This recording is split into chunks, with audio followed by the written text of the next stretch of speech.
The arrest of Venezuelan President Nicolas Maduro has split the government of national unity into two. And you can even guess who is against the arrest of Nicolas Maduro.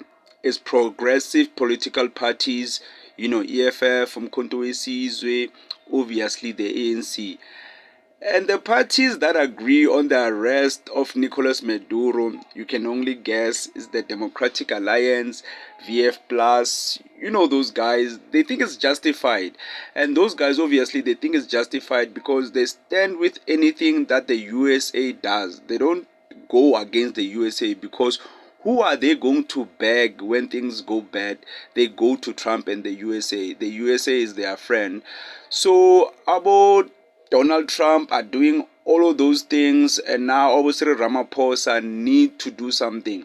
I'm not sure what they are going to do because, hey man, as I said, the USA is quite powerful.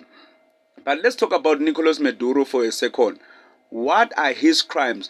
What is so bad that the USA went behind the UN's back? Because remember, you can't just go into another country and just arrest the president, because you can just lie and say that president did 1, 2, 3, and you just go and invade. That's like a invasion of a country, and you're just like the sovereignty of that country is actually in crisis because you just arrested the president. Like the president was just sleeping at night and boom, he was just arrested.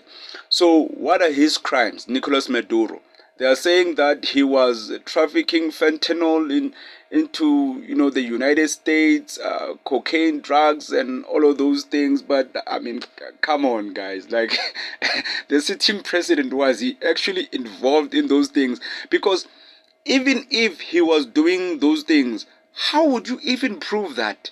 He's a president. He can send literally a random person on the street and say, go sell drugs. How would you even link that to the president? I mean, he does have a.